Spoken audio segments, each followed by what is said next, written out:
Et voilà, c'est parti. Donc, je suis Sylvain Gillier. Bienvenue à vous donc pour cette interview sur la plateforme Cheval en Conscience. Et donc, Cheval en Conscience est une plateforme d'échange collaboratif autour d'une approche du cheval avec plus de conscience, plus d'harmonie également, la notion du respect pour ces chevaux qui nous entourent avec plusieurs thèmes de discussion. Comment créer son activité, comment développer son activité, comment créer aussi un lieu refuge, un lieu ressource. En ce moment, il y a énormément de personnes qui créent leur lieu en relation avec les chevaux, une connexion avec les chevaux. Et il y a aussi tout un aspect autour du cheval et de la psychologie.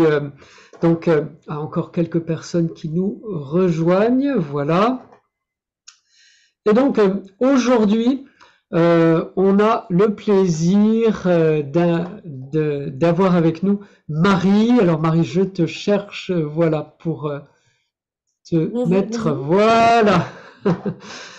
Donc, aujourd'hui, on a le plaisir d'accueillir Marie, Marie Madec, donc de l'Académie bienveillante du cheval. Bienvenue Marie, ça me fait extrêmement plaisir de t'accueillir sur cette plateforme Cheval en Conscience. On s'est déjà croisés hein, professionnellement, mais je pense qu'on s'est jamais rencontrés en fait. Ouais, pas en Et, vrai, en virtuel, quoi. en virtuel, tout à Mm. fait, tout à fait. Euh, donc Marie, est-ce que tu voudrais nous dire en quelques mots qui tu es et nous présenter un peu ton parcours et Mhm. qu'est-ce qui a fait que tu t'es rapproché des chevaux et que que tu as créé une offre professionnelle avec les chevaux. Je m'appelle Marie Madec, je vais bientôt avoir 40 ans. Je suis une grande passionnée en fait des chevaux depuis que je suis petite. Par contre, j'en avais peur quand j'étais petite. Donc il y avait une espèce de fascination, mais aussi une peur. Donc voilà, c'est intéressant, je pense, de le dire, que parfois on pense que voilà, c'est naturel d'être attiré par les chevaux, mais ils sont gros, ils sont grands, donc moi ça me faisait peur. Mais j'ai été doucement et finalement, bah, voilà, je n'ai plus eu peur. Et ce lien, cet amour que j'ai pour les chevaux, voilà, il est énorme. Et donc, du coup, c'est un peu comme si le sens de ma vie, c'était d'être avec eux, de travailler avec eux. Voilà, mes chevaux, par exemple, j'ai 4 chevaux et ce sont mes collègues. Vraiment, c'est le mot qui convient. On travaille ensemble. Et donc, en fait, c'est comme quand les chevaux sont là, je me sens vivante et je me sens bien, peu importe ce qui peut se passer à côté. Dès qu'il y a un cheval à côté, je me sens bien. Donc, c'est plutôt logique d'avoir choisi cette vie professionnelle à côté des chevaux.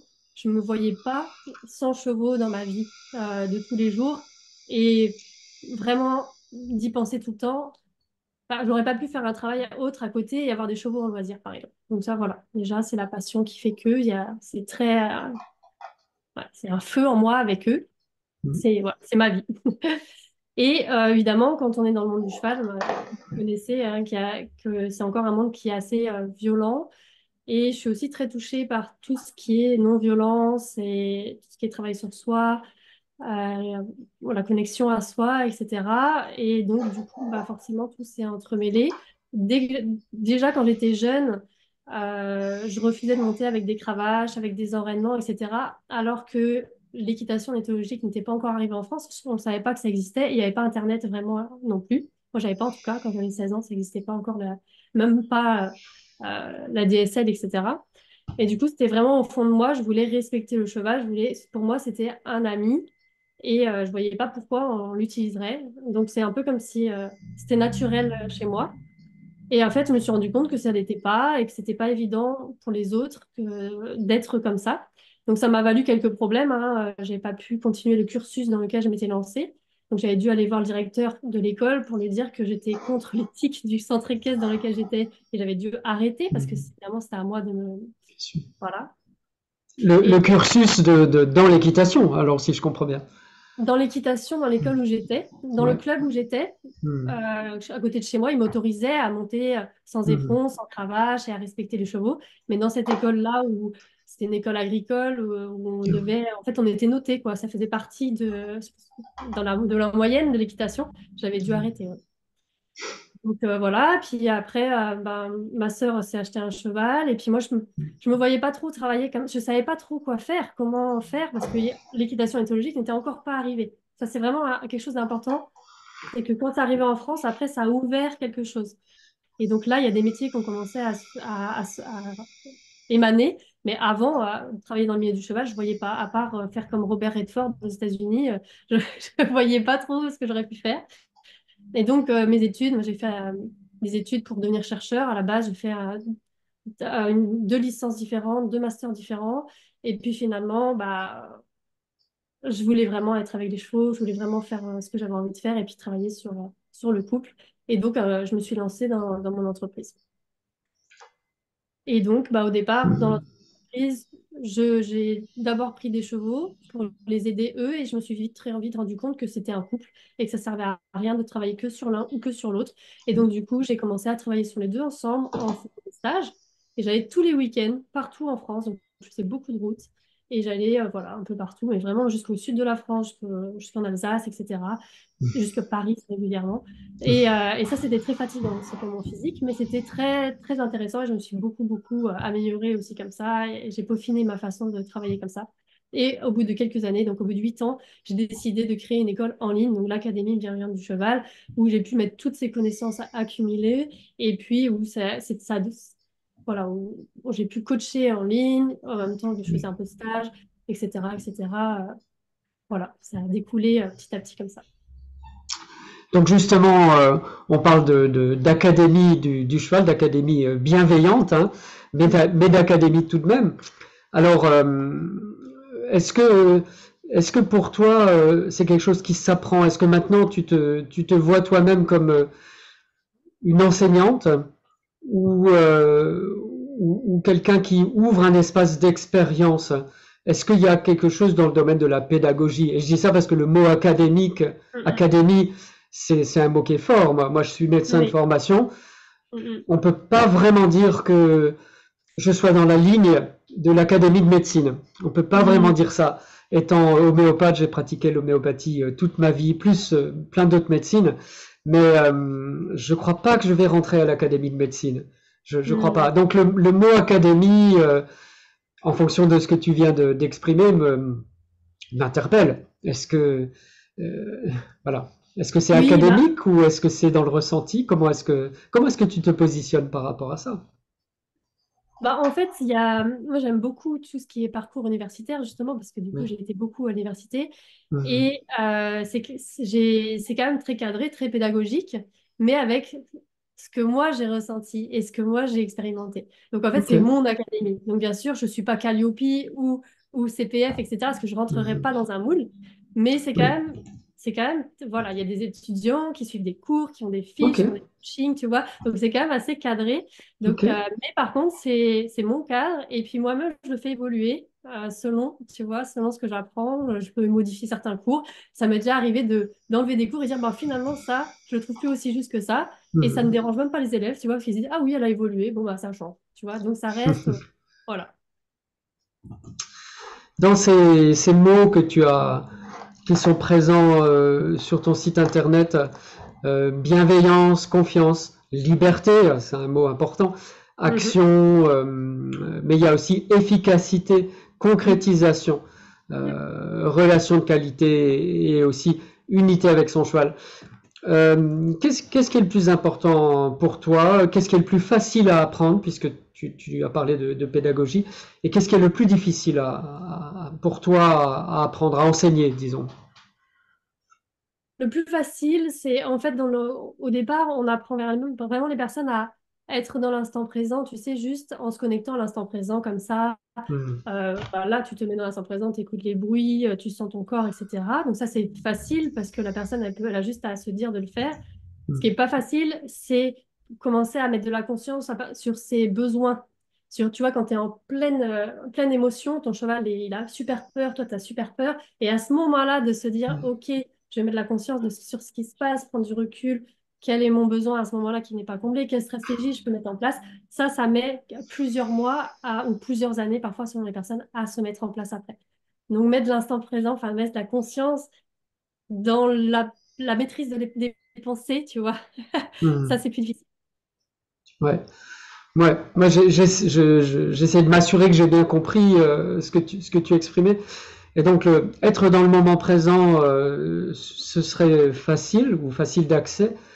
Mm. Mais par contre, écouter ses besoins, ce serait difficile. C'est ce que j'ai cru comprendre, mais Oui, c'est ça. En fait, quand il y a une grosse émotion qui arrive, c'est pas forcément mhm. évident de revenir à la conscience. Qu'on est dans l'émotion, que Oui, justement cette émotion est là pour nous dire quelque chose. Alors que quand tout va bien et qu'on se dit bon, je vais dans l'instant présent, bah ça va, tu vois, c'est plus ouais. facile. Et ça m'intéresse vraiment que tu parles d'instant présent et d'émotion parce que bah, moi, je suis un petit peu du même avis que toi. Je pense que c'est quelque chose qui est central dans notre relation avec les chevaux. Mm. C'est ce que dit mon enseignante, Linda Kohanoff, aux États-Unis. Et c'est aussi ce que j'ai découvert moi-même, l'émotion et la manière dont l'émotion est vécue dans ce couple finalement entre Mm, cavalier mm. et cheval. Il y a une clé, il y a une clé là-dedans, il y a quelque chose d'essentiel là-dedans.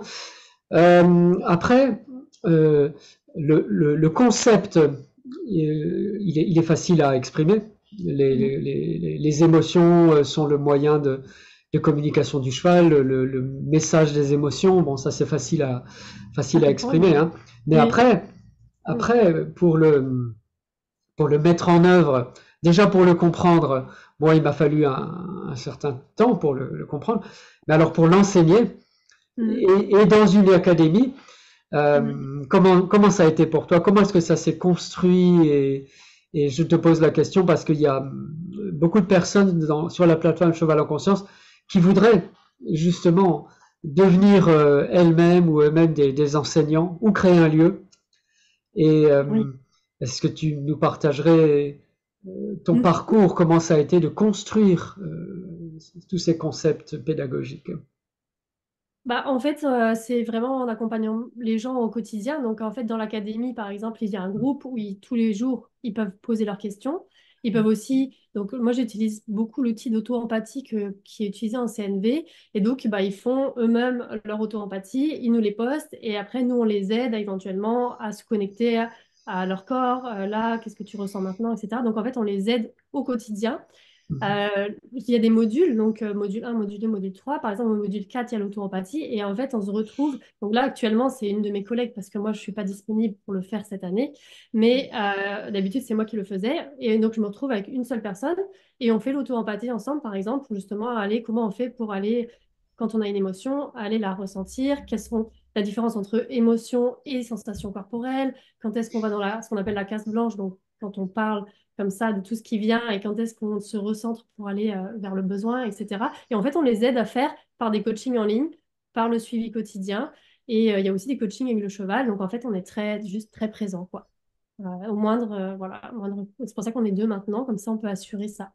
Et les personnes, à partir du moment où elles peuvent exprimer, qu'elles peuvent poser toutes leurs questions, petit à petit, à force de pratiquer avec leur cheval, elles finissent par intégrer et comprendre ça. Et ça dure des mois, hein. Les personnes restent dans l'académie au moins 9 mois.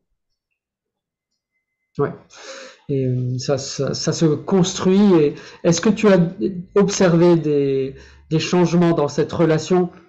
Donc la personne, ses sensations, ce qu'elle ressent, mais aussi la relation avec son cheval. Est-ce que ça se transforme? Et si oui, comment?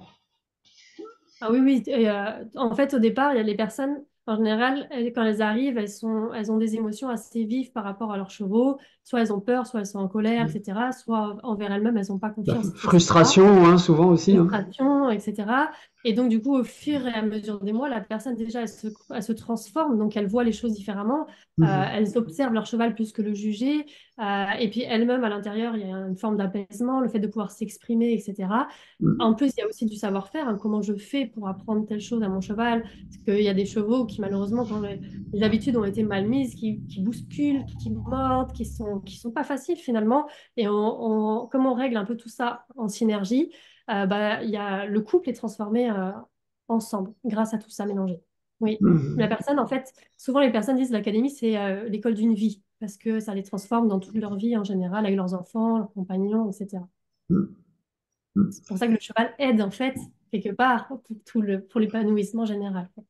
Ah, c'est pas moi qui vais dire le contraire. Je pense que les Mm. chevaux, finalement, peut-être nous ont plus aidés en soutenant notre être intérieur que en portant nos charges ou en tirant les charrues ou en, Ah bah c'est sûr, ouais, ouais. voilà. Bah, tout le monde n'est pas forcément de cet avis-là, mais moi, je pense qu'il y a vraiment une dimension Mm. émotionnelle. Et puisqu'on est sur ce terrain-là et on discute, hein, on n'a pas tellement préparé l'interview, en fait, on essaie plutôt dans Mm. un mode de dialogue. Et ça me fait penser à tous ces aspects psychologiques, hein. Et Mhm. étant professionnel de santé, je rentre vraiment dans cette réalité de la dimension psychologique de la relation. Et c'est souvent un peu compliqué. Comment est-ce que je pourrais exprimer ça? Disons, ce que veut un propriétaire de cheval souvent, c'est que son cheval, bah, ça fonctionne, quoi. Oui, Voilà. tout à fait. Ça fonctionne, je lui demande de galoper, il galope, je lui demande de s'arrêter, il s'arrête, enfin, voilà. Et ce que l'enseignant a à dire à cette personne, c'est ça va fonctionner si vous travaillez sur vous-même, sur votre intériorité, parce que c'est ça que le cheval c'est à ça qu'il va répondre en fait, c'est ça qu'il attend. Et ça m'est arrivé assez souvent que la personne réponde oui, je veux bien travailler sur moi, mais il faut que le cheval fasse ce que je lui demande. Mm. Et comment ça s'est passé pour toi? Est-ce que tu as rencontré cet écueil également? Euh, et si oui, comment ça s'est passé? Et je pose la question parce que moi j'ai pas ce problème. Moi, je suis professionnel de santé. C'est implicite qu'une personne vient parce que le problème, bah, il est à l'intérieur d'elle-même. Je suis pas, j'ai pas l'étiquette d'enseignant dans l'équitation.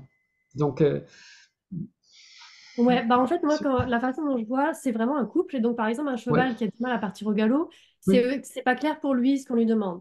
Donc, il y a une ok, dimension de clarté. Donc, par exemple, pour demander le départ au galop, c'est important d'avoir été passif avant pour être calme, que le cheval soit détendu, et après mettre de l'énergie en soi et de mettre un code, par exemple, galop, le mot, un stick, etc. Et ensuite que le cheval comprenne ce qu'on lui inculque. Donc, on va d'abord lui apprendre au trot, puis au pas, à l'arrêt. Et s'il a du mal à le toucher avec le stick, il y a toute une préparation à faire, par exemple pour un galop. Donc ça, j'explique ça, que techniquement, le cheval a besoin de comprendre ça. Et que en effet, pour pouvoir avoir une bonne qualité de passif et d'actif, pour pouvoir mettre un cheval dans l'actif, et ben du coup, c'est en travaillant sur soi. Si on veut être actif, donc c'est-à-dire être un peu gainé, être dans l'énergie et en même temps très détendu, c'est important qu'émotionnellement, on soit bien et qu'on soit en tout cas aligné. Et donc, du coup, bah, les personnes, elles savent qu'elles ont à travailler sur cet alignement-là. Donc, il y a plein d'outils de savoir-être possible, mais aussi sur leur savoir-faire, sur où est-ce que je place ma main, comment je fais un crescendo, comment je fais par rapport à ce cheval-là précisément. Et c'est en mixant ce savoir-être et ce savoir-faire que, en fait, les personnes, elles savent qu'il y a le cheval qui a éduqué, elles aussi, et que c'est les deux ensemble seulement qui vont fonctionner. Donc, j'ai jamais eu, en fait, de personnes qui m'ont dit non quand je l'ai expliqué comme ça, clairement. tu as utilisé le mot alignement, le Mhm. mot clarté, hein, puis Oui. le mot de compréhension. Est-ce que pour toi, ça forme un tout?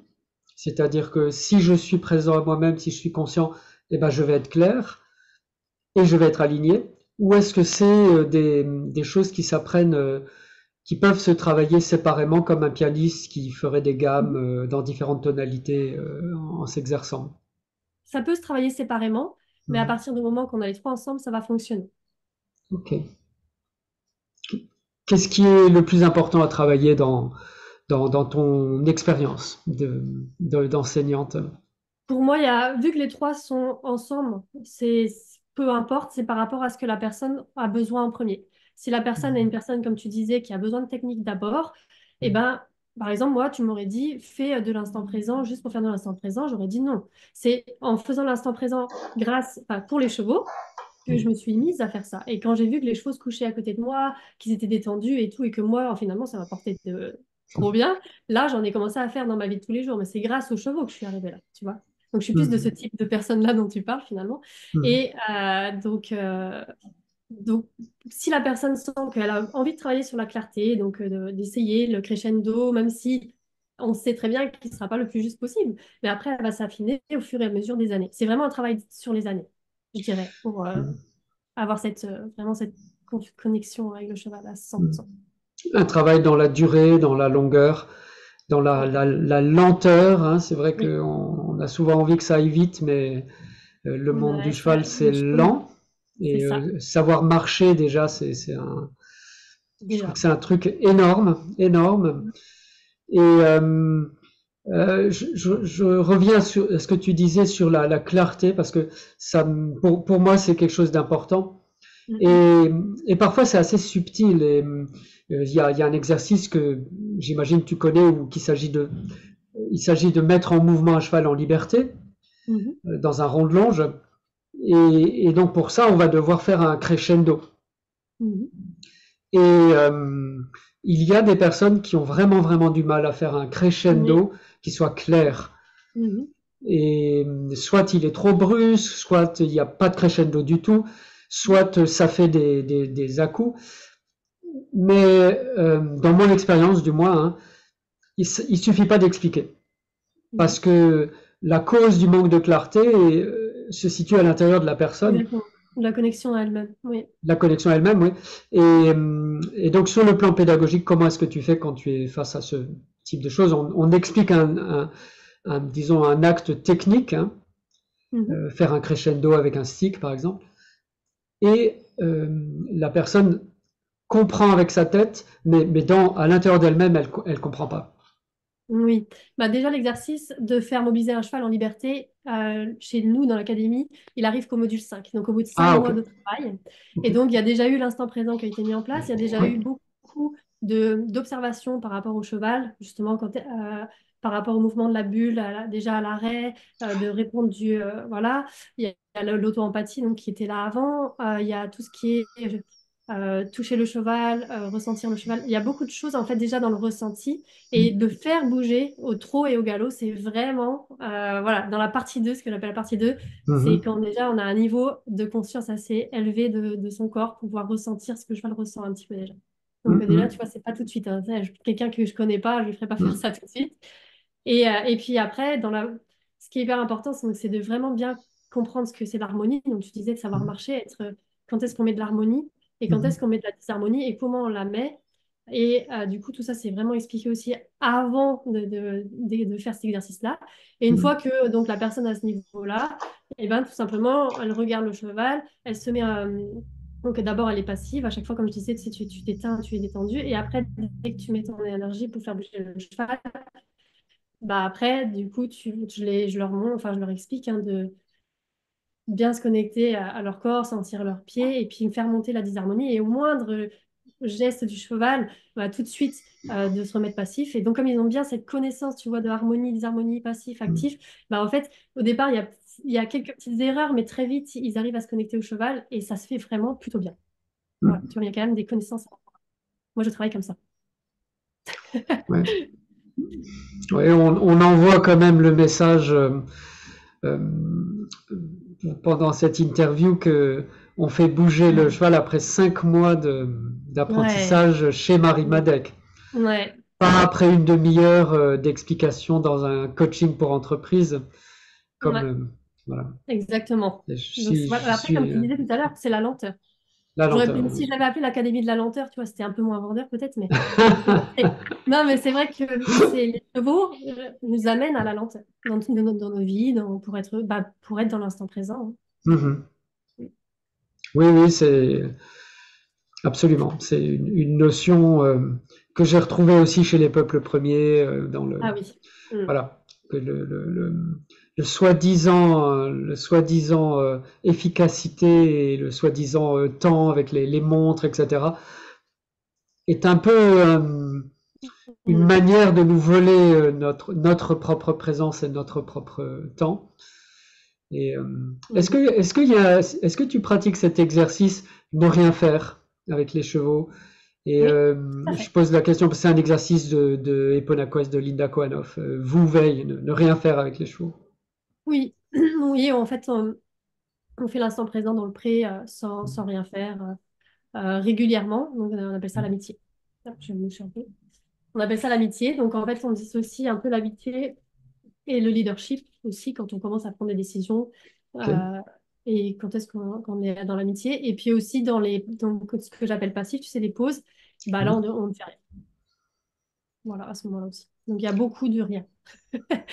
Donc, dans une séance, il y a beaucoup de rien pour comme permettre l'apprentissage et permettre le changement de focus aussi, permettre de rester frais pour pouvoir faire une séance un peu plus longue, et tu vois, voilà.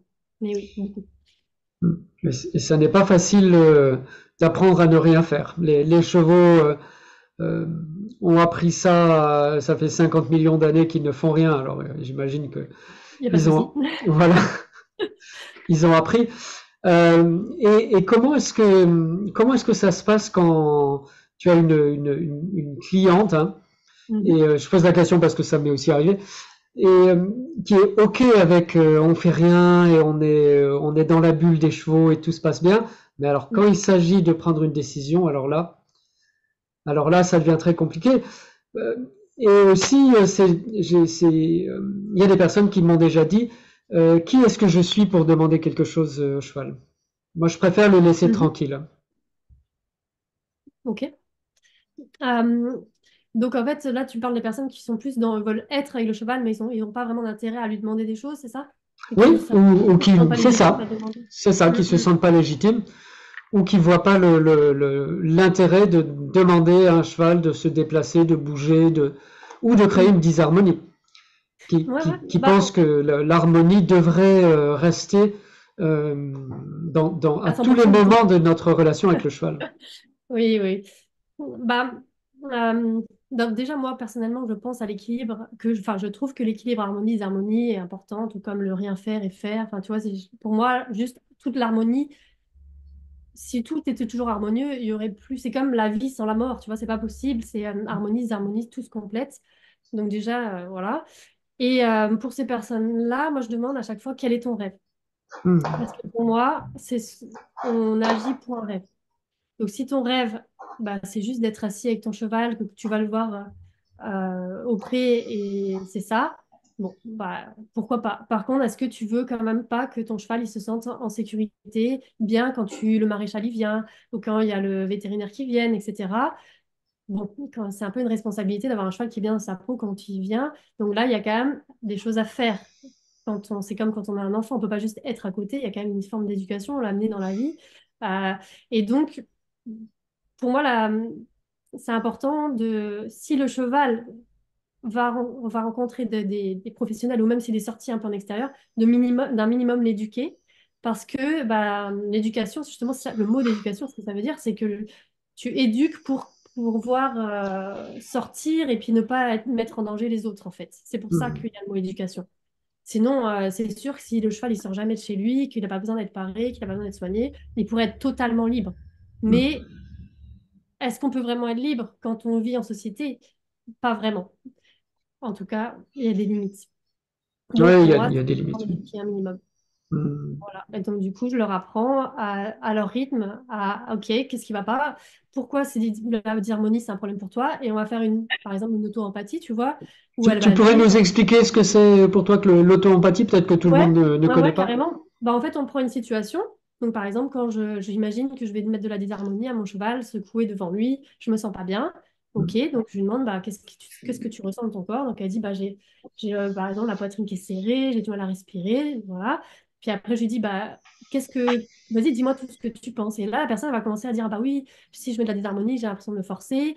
Et puis après, en fait, en la laissant parler, elle va dire ah, bah oui, parce que moi, j'étais forcée quand j'étais petite à faire ça, etc. Et puis elle va partir dans sa vie. Et après, je vais donc la recentrer plus ou moins sur la situation. Et après, on va voir quel est le besoin. Et selon le besoin qui ressort, ben, on va trouver une stratégie. Et une fois que la stratégie est en place, la personne elle va se dire, ah, OK. Donc, en fait, voilà, j'ai besoin de, par exemple, je sais pas quoi, et puis on va trouver la stratégie. Et après, elle va réussir à commencer, par exemple, par mettre un petit peu de désharmonie, mais dans ce qu'elle elle peut donner pour l'instant.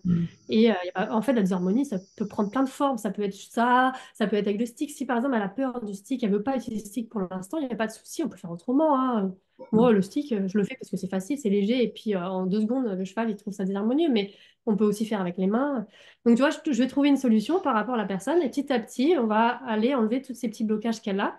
Donc, en fait, moi, j'imagine, à chaque fois, je vois dans ma tête le cheval avec des petits cadenas, et la personne avec des petits cadenas, et l'objectif, c'est d'aller enlever les petits cadenas partout, et quand il n'y en a plus, bah, c'est que c'est bon. Voilà, et donc ça dépend des gens. Il y a des gens qui ont besoin de plus de temps, plus de thérapie, justement. Et après, je leur si c'est pas à nous de le faire, parce que nous, on le fait pas, enfin, c'est pas notre métier à 100%, on les amène voir des psychologues ou des thérapeutes pour qu'ils aillent un peu plus vite de leur côté. Et Mhm. tout comme moi, des fois, je prends des chevaux au travail qui sont très, très compliqués parce qu'ils ont beaucoup de cadenas. Et du coup, j'enlève quelques-uns moi-même, mais après, je le rends à la personne pour qu'elle finisse d'enlever certains cadenas, etc. Tu vois, on peut s'aider un peu ailleurs. Nous, dans l'académie, on fait global, mais voilà, après, voilà, les personnes, elles peuvent aller ailleurs. Et il y a souvent un gros cadenas qu'on a et qui s'appelle l'inquiétude ou l'angoisse.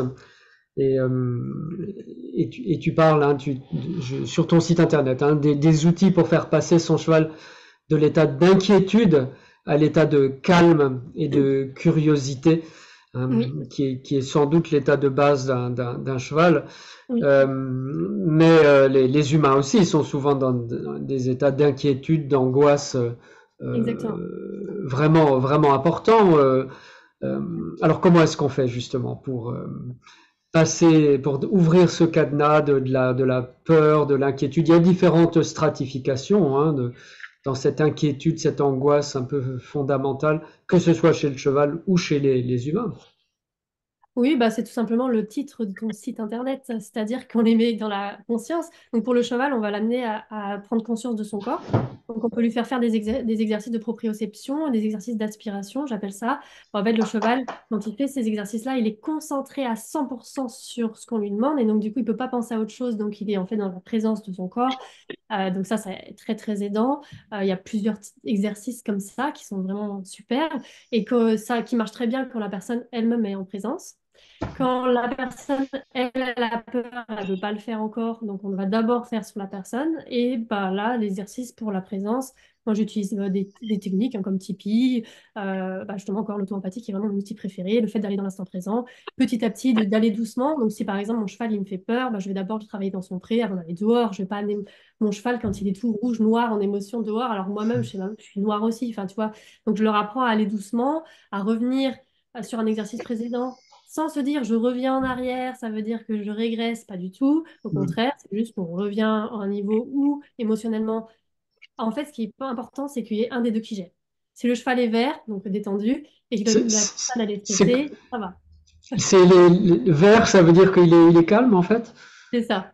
Ah oui, Et que si d'accord. voilà. Donc par exemple, l'autre jour, j'ai une personne qui est venue pour voir mon cheval et qui avait peur de monter.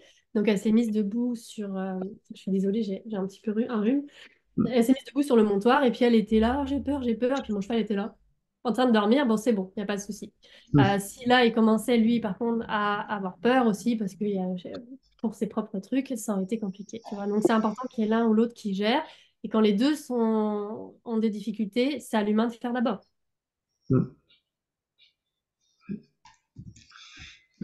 Absolument. Euh, qu'est-ce que ce serait pour toi cette liberté dans la relation avec le cheval? Et qu'est-ce que tu essayes d'enseigner par rapport à cette liberté? Je pose la question parce que c'est ce que tu disais sur les chevaux. Hein. Moi, j'ai la chance d'être dans un parc naturel et Mhm. d'avoir les chevaux qui sont carrément en liberté. Hein. Ils sont dans un très grand espace. Je les nourris pas. Ils s'occupent de trouver leur nourriture, leur boisson, etc. Ouais. Donc, ils sont quasi en liberté. Mhm. Mais, euh, bah déjà, la liberté s'arrête à la clôture. Même si c'est très grand, bah, il y a toujours une clôture. Hein, c'est comme ça. Et la Mhm. liberté s'arrête aussi au moment où moi je suis avec eux. Parce que quand je suis avec eux, spécialement si je les monte, je monte très souvent à cru. Hein, bah, il y a des Mhm. choses que je n'autorise pas. Donc Mhm. la liberté s'arrête à cet endroit-là. Donc qu'est-ce que c'est pour toi que la liberté et comment ça s'apprend? Oui, bah, la liberté, en fait, c'est une question, je trouve, qui est très philosophique. Et je Ah, suis sur le ah, sujet actuellement, parce que je ok. travaille. J'ai arrêté de travailler dessus parce que je travaille sur un autre thème en ce moment, mais ce sera dans les futures formations courtes. Et c'est un sujet qui est très, très, très vaste. Je lis pas mal de livres de philosophie dessus, parce que du coup, chacun a son point de vue un peu différent sur la liberté. J'ai testé un petit peu la liberté. Donc, est-ce que la liberté, c'est faire tout ce qu'on veut? Et en fait, je me suis rendu compte que non, parce que en tant qu'humain, on peut pas faire tout ce qu'on veut. Sinon, si on mange n'importe quoi, on tombe malade. Si on dort pas la nuit, ben, on tombe malade. Donc, on a des besoins. Donc, ça, j'en parlais tout à l'heure. Et que finalement, qu'est-ce que c'est la liberté en tant qu'humain et comment on fait pour atteindre cette liberté? Et j'ai découvert récemment que c'était la discipline. Mhm. Donc la maîtrise de nos pensées, la maîtrise de ce qu'on se raconte, la maîtrise de nos émotions, etc. Et que c'est là qu'on est libre et c'est qu'en étant dans l'instant présent au maximum qu'on se sent le plus libre en fait. Donc à partir du moment où on n'est plus en train de se parler des inquiétudes du futur ou de se ruminer le passé, et ben en fait il y a une forme de liberté qui arrive et où en fait on est libre de faire ce qu'on veut et ce qui est bon pour nous. Et donc Mhm. déjà, ça, c'est la première chose par rapport à la liberté. Et donc c'est pareil pour le cheval, il est libre quand on est avec lui, par exemple, il est libre de se sentir mal, mais nous aussi, on est libre de le faire se sentir mieux grâce à ce qu'on fait avec lui. Et tu vois, c'est pas évident forcément parce que c'est un peu comme cette histoire d'harmonie où les gens pensent qu'on peut être tout le temps en harmonie avec le cheval et Ouais. que il y a des personnes qui me disaient aussi, je suis déçue, je pensais que quand on rentrait dans l'académie, après, on n'avait plus d'émotions, tu vois. Et donc, c'est un peu plus subtil que ça. Par exemple, l'autre jour, il y a une personne donc, qui est venue donc, voir mon cheval B, là, c'était hyper intéressant. Et à un moment Mhm. donné, mon cheval, il s'est mis à bâiller et à tiquer un petit peu. Et Mhm. je lui ai dit, ah, bah, si s'il fait ça, c'est que sans doute, tu as une émotion. Elle me disait, non, non, ça va, je vais bien. Tout va bien. Et à un moment, donc elle était coupée, quoi. Mon cheval me montrait ce qu'elle ressentait. Et après, d'un coup, elle a dit, oh, là, ça va pas trop. Et là, mon cheval, ça allait mieux. Donc, Mhm. c'était hyper intéressant. Et donc, moi, l'autre jour, je travaillais mon cheval, Uta, mon étalon, et j'ai pleuré, pleuré, pleuré, donc, parce que j'étais très triste. Et ça n'a rien fait.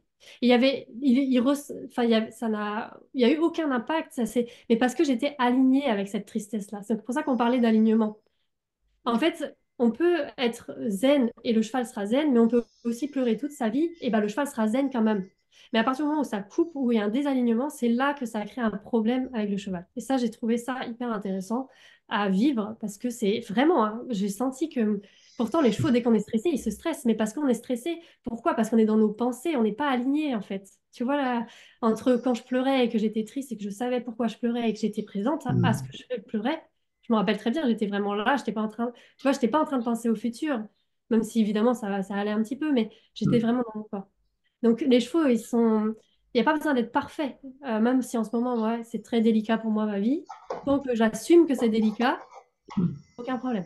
J'ai même amené mon étalon à la saillie et puis, enfin, tu vois, il n'y a pas de souci quoi, entre lui et moi. Ouais, c'est sûr que la connexion à soi, c'est quelque chose d'important et Ouais. qu'on peut découvrir avec le cheval. Et voilà. Euh, donc je vais pas trop aller dans les domaines de la psychologie peut-être. Il y a Charlotte qui nous rejoint.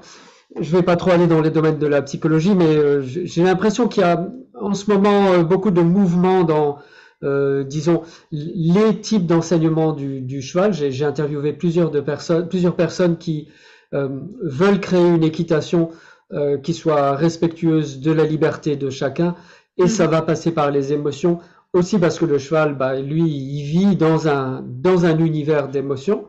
Donc, Mhm. pour lui, c'est juste quelque chose qui est normal.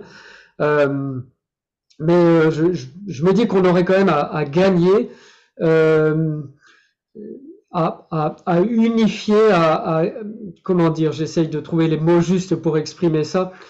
Enfin, à ne pas créer des barrières et des séparations là où c'est pas nécessaire. Et aujourd'hui, par exemple, il y a un syndicat pour les praticiens de la médiation équine. Il y a plusieurs syndicats même qui sont là. Il y a des ordres professionnels pour les médecins, pour les kinés, etc. Il y a la fédération pour l'apprentissage de l'équitation, hein, sur le principe, pour apprendre l'équitation en France, il faut faire partie d'une fédération qui donne des... Voilà.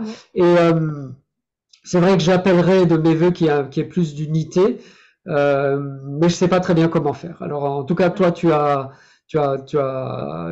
tu montres l'exemple avec ce que tu as créé. Et donc, comment c'est pour toi quand, en créant cette académie où il y a différents aspects, les aspects des émotions, les aspects du respect, les aspects de l'enseignement de l'équitation, et que tu te trouves face à des barrages, des limites, des empêchements, et qu'est-ce que tu souhaiterais en fait que ça devienne pour l'avenir, pour le futur? Bah, pour moi, ce qui est le plus important, en tout cas par rapport à ma personnalité, c'est plutôt d'inspirer. Donc la chance que j'ai, c'est que j'ai quand même des professionnels qui rentrent dans l'académie et qui derrière transmettent ça. Donc Ok, j'ai pas l'impression, tu vois, d'être seule face à tout ce monde-là. ok, Euh, Tu vois, je fais, en fait, tu sais, j'écris des emails quotidiens. Au quotidien, j'essaye de me dire, bah, je vais transmettre ce que j'apprends. Je sais que ouais, c'est pas facile, justement, parce que bah, il y a une forme d'éducation à avoir, justement, d'apprendre. Tout le monde n'a pas le loisir de pouvoir lire des livres de philosophie comme je fais, tu vois, et puis, ah, ou n'a pas envie de le faire. Et donc, du coup, bah, je fais petit à petit, sans, pareil, avec cette philosophie de la lenteur. Je suis pas pressée. Et puis, je sais pas comment expliquer, je me sens pas vraiment bloquée par les choses. C'est comme avec un cheval, quand il y a quelque chose qui bloque, ça veut dire qu'on va trop vite. Et donc, du coup, dès que ça bloque, je me dis, ah, sans doute que j'ai voulu faire mon humaine un peu trop, on va redescendre et puis ça va aller. Dès qu'il y a blocage, c'est qu'on va trop vite. C'est sûr. Avec un cheval, c'est ça. Et donc, du coup, dans la vie de tous les jours, je me dis aussi, ah, là, si ça bloque, ralentis, change peut-être de stratégie, etc. Et donc, bah, là, nous, on va faire un salon. On va faire le salon du cheval d'Angers pour parler un petit peu de ce qu'on fait. Je fais un petit peu de publicité. Mais voilà, dans la lenteur, dans le tranquille. Quand les personnes comme toi, inspirantes, me demandent de faire une interview, je le fais avec merci. plaisir, tu vois. Ouais, voilà, après, je fais voilà, tranquillement. Et puis après, en respectant mes valeurs aussi pour montrer, bah, voilà, je ne suis pas parfaite, mais j'essaye au maximum de rester dans mes valeurs au quotidien. Et puis chacun des valeurs différentes. Et voilà, tu vois, je suis pas dans une lutte en fait. Voilà. Merci. Merci pour la réponse. Et donc, on va ouvrir aux questions. Si vous avez des questions à poser à Marie, ça va être le moment dans quelques instants. Posez-les peut-être dans le chat déjà, hein, ou en tout cas préparez votre question. Vous avez aussi la possibilité de lever la main dans Zoom. Donc c'est toujours en bas. Donc à côté de là où c'est marqué chat, il y a marqué réaction. Et si vous cliquez dans réaction, vous pouvez lever la main. Et donc préparez votre question si vous avez une question à poser en direct donc à Marie. Et je voulais te poser une question un peu traditionnelle qu'on a l'habitude de poser à toutes les interviews par rapport à la conscience. Qu'est-ce que c'est ou qu'est-ce que ce serait pour toi d'être avec un cheval en conscience? À partir du moment pour moi où on est en conscience avec le cheval, c'est qu'on est pleinement avec lui. Et que les gestes qu'on a envers lui, les émotions qu'on a, et ce qu'on peut penser de lui ou de nous, on en a conscience. Et donc, ça demande énormément de travail et on ne peut pas avoir conscience de tout en même temps. Donc, par exemple, se dire, bon, voilà, aujourd'hui, je vais prendre conscience de l'énergie que je mets dans mon travail. Et la prochaine fois, je vais prendre conscience de ce que je me raconte. La fois d'après, prendre conscience de ce que je raconte sur lui. Ça, c'est quelque chose d'important parce que ce qu'on se raconte sur le cheval va nous amener des émotions, vu que c'est les pensées qui amènent les émotions pour moi. Et du coup, de petit à petit, essayer d'avoir de plus en plus conscience de tout. Donc moi, j'ai commencé par la conscience du corps. Où est-ce que je pose mes pieds? Où est-ce que je mets ma main? De mon corps à moi. Ensuite, je regardais le cheval et j'essayais de revenir à moi, etc. Et donc, petit à petit, d'essayer de mêler tout ça. Et ça permet vraiment d'être à fond déjà dans ce qu'on fait. Donc, voilà, on est vraiment dans l'instant présent. Donc, on est confiant, on est épanoui. Et le cheval a du coup 100% de chance de se poser, d'être bien avec nous et d'avoir envie d'être avec nous aussi. Voilà. Merci. Merci Marie. Donc, si vous avez des questions, je vous propose de lever la main et d'ouvrir votre micro pour poser les questions. Profitez-en. Euh, on a quelques minutes si vous avez des questions autour de Marie Madec et donc l'académie bienveillante du cheval, hein. Donc, si vous voulez vous sentir en sécurité avec votre cheval, je trouve que c'est très très important et on a souvent euh, voilà cette phrase. Moi, j'adorerais monter à cheval, mais ça me fait peur ou je voilà. Et ça, c'est quelque chose qui se construit. La sécurité à cheval se construit et voilà. Et moi, j'ai commencé à monter assez tardivement finalement. Et j'ai vraiment pas de, j'ai vraiment un sentiment de sécurité à cheval, même si je suis accru parfois sans entraînement, parce que je sais que le cheval est que mon cheval qui est avec moi, s'il se passe quelque chose, il va avertir son premier compagnon, moi-même. Il va certainement pas partir au galop d'un coup et voilà. Et ça, c'est aussi ça qui donne, je pense, le sens de la sécurité. Donc, pas de questions apparemment. Non. Ah si, il y en a une. Gratitude profonde. Un délice cet entretien. Vive l'éloge de la lenteur. Ah bah ça c'est sûr. Et la conscience progressive. Anne qui nous remercie. Donc Catherine, merci Marie pour cette formation. J'ai plein d'outils pour être avec mon cheval. Donc je vais vous copier également le site de l'Académie bienveillante qui est marimadec.com. C'est très très simple. Voilà, être avec son cheval, absolument. Ah, Voilà. j'arrive pas à mettre mon truc. Alors, je vois quelqu'un qui a ouvert son micro, c'est Joël. Non, mais j'arrive pas. Je vais envoyer un message. Ah d'accord, bah c'est pas grave. Donc Joël, est-ce que tu voulais poser une question ou Euh, Vous m'entendez là? Parce que du coup, je sais Oui, pas on du tout t'entend en si. fait. Oui. Oui, je dis que j'ai beaucoup aimé, moi, enfin, c'était le concept de l'alignement. Je trouve ça très intéressant par rapport à l'équithérapie, mais même par moi-même, parce que j'ai une petite jument depuis quelque temps, là, que je travaille en éthologie, que j'ai découvert tardivement, parce que moi, je suis une ancienne cavalière. Et je trouve que l'alignement avec soi, là, ce qu'elle explique, que si on est aligné avec sa propre émotion, qu'on l'accepte, qu'on l'assume, enfin, et Ouais. ça va pas perturber le cheval, c'est super intéressant. C'est un truc que j'ai vraiment envie Ouais, ça permet d'approfondir. de pouvoir faire du savoir-faire malgré le fait qu'on soit pas parfait encore. Donc pas besoin Oui, et d'être puis en tout équithérapie, c'est détendu pour important que réussir, quoi. C'est ça qui est intéressant. pourquoi un cheval va mal réagir parce que par- il y a une personne alors que cette personne est en souffrance et pas réagir à une autre qui est aussi en souffrance. C'est ça. Et c'est pas la même souffrance en fait. Enfin, Mm. c'est vraiment très intéressant comme chose. C'est vraiment un truc que j'aimerais approfondir. Voilà, c'est tout ce que je voulais dire. Merci Joël. Oui, la notion d'alignement, c'est sûr que entre notre cœur, notre tête et Mm. nos actes, il y a un besoin Et d'alignement. l'impact que ça a sur le cheval ou pas. C'est ça qui est. Mm.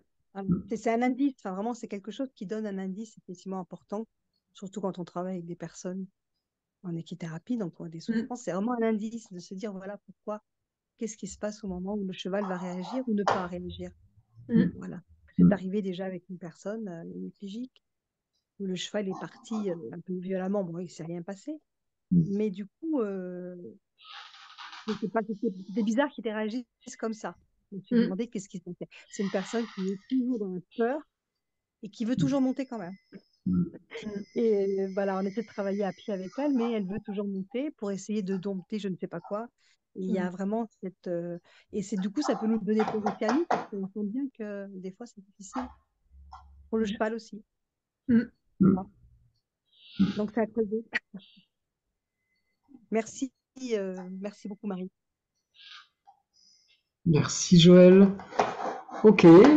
Alors je regarde les micros. Donc il y a Gianfranco Oldani qui a ouvert son micro. Est-ce que c'est pour poser une question, Oui, vous Gianfranco? m'entendez? Oui, on Vous m'entendez? entend. Merci. Oui, volontiers. En fait, ma question, elle m'est venue tout soudain, il y a moins d'une minute en vous écoutant, parce que j'ai commencé à lire un bouquin que vous devez connaître d'ailleurs, qui s'appelle Pieds nus sur la terre sacrée, qui parle des Indiens, des Amérindiens d'Amérique du Nord, etc. Et c'est vrai qu'il y a une espèce de, comment dire, on a l'impression que les Indiens et le cheval, c'est la même chose. Enfin, en gros, que eux, ils avaient une espèce de connexion, etc. C'est peut-être vrai, c'est peut-être faux, j'en sais rien, mais enfin, c'est ce qu'il y a dans l'inconscient populaire, en tout cas. La question que je me posais, c'est qu'est-ce que nous, on aurait perdu par rapport à eux, qui fait qu'on a besoin de faire tout ça pour aller vers le cheval, alors que pour eux, ça avait l'air d'un naturel. Enfin, on a l'impression qu'ils n'avaient pas grand à faire ni de thérapie, ni d'équithérapie, ni de trucs, ni de machin. Voilà, je réfléchis aussi à haute voix en posant ma question, mais est-ce qu'on aurait perdu plein de choses par rapport à eux ou c'est juste une légende? Voilà, c'est un peu ça ma question. Elle est très vague, hein, mais voilà. Sylvain, tu Je veux sais pas répondre si ou tu veux que je réponde? c'est Peut- un peu le même problème. Peut-être, oui, c'est plus moi qui ai parlé des Amérindiens, mais euh, merci Gianfranco en tout cas pour la question. Bon bah c'est une question qui amène une réponse qui pourrait être longue. Alors c'est pas trop le thème de l'interview d'aujourd'hui. Moi, ce que je peux te répondre, c'est que j'ai posé la même question à Yvette Running Horse Collin, qui est une ambassadrice de la culture Lakota, on va dire, qui était en France. Elle a travaillé en France pendant 2 ans à peu près. Elle est biologiste. Et elle a essayé justement de démontrer qu'il y avait des chevaux en Amérique du Nord avant, avant l'arrivée de Christophe Colomb et des colonisateurs. Et enfin bref, en tout cas, j'ai beaucoup discuté avec Yvette en lui posant cette question et elle a répondu dans l'interview que j'ai publiée sur la chaîne YouTube Cheval en Oh là là, conscience. mais sois un Et, peu. et donc elle répond exactement à cette question-là. En 2 mots, ce qu'elle dit, c'est que nous avons les cultures premières ont gardé le cercle, ce qu'elle appelle le cercle sacré, qui nous unit avec tout ce qui a été créé autour de nous, les autres formes de vie, les végétaux, les animaux, mais même les éléments. Et à cause de notre éducation principalement, et on a une éducation qui implique que nous puissions exploiter les ressources, hein, et donc à cause de notre éducation, ce cercle a été brisé, il a été ouvert.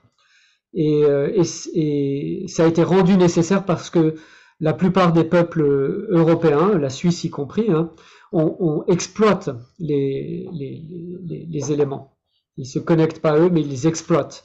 D'ailleurs, l'équitation militaire, c'est une illustration hein, de ce qu'on peut faire quand on exploite les ressources du cheval. Et Yvette me répondait ça, et je crois que c'est là, je crois que c'est voilà, c'est une réponse qui pourrait beaucoup disons, se développer. Quel est ce cercle sacré et de quelle manière il doit être refermé. Mais enfin, elle donne en tout cas des grands principes par rapport à la relation des Sioux Lakota avec leur cheval, et c'était sans doute une des nations amérindiennes qui avait la relation la plus intense avec les chevaux. Donc son interview est sur la page de la chaîne YouTube Cheval en conscience. Interview de Yvette Running Horse. Voilà. Merci Et beaucoup. merci pour la question. Je regrette que je ne peux pas répondre beaucoup plus longuement à cette question-là. Alors, s'il n'y a pas d'autres remarques, ben, il me reste à remercier Marie pour ce moment de présence et, et de lenteur aussi, parce que c'est vraiment important. Alors merci Marie d'avoir pris de ton temps pour parler de ton activité, de qui tu es et de l'Académie bienveillante du cheval. Je dois dire que je suis assez convaincu. Je suis pas loin de m'inscrire, n'est-ce pas? Parce que je partage vraiment les valeurs que tu as présentées. Et en même temps, je pense que c'est important qu'il y ait une forme d'académie, c'est-à-dire en tout cas un enseignement. Je pense que c'est très important à l'époque dans laquelle nous vivons. Alors pour les chevaux et pour les cavaliers et aussi pour les abonnés de la chaîne Cheval en conscience, merci à toi. Merci à toi. Voilà, je te laisse le mot de la fin si tu le souhaites. En tout cas, pour dire que l'interview va être en replay donc pour les membres actifs et contributeurs et que vous avez la possibilité de poser vos questions en différé à Marie sur la chaîne, la plateforme Cheval en Conscience. Ouais, moi je serai Merci. disponible si vous avez d'autres questions. Même pour ceux qui regardent en replay, il n'y a pas de problème. Je serai là. Merci Marie.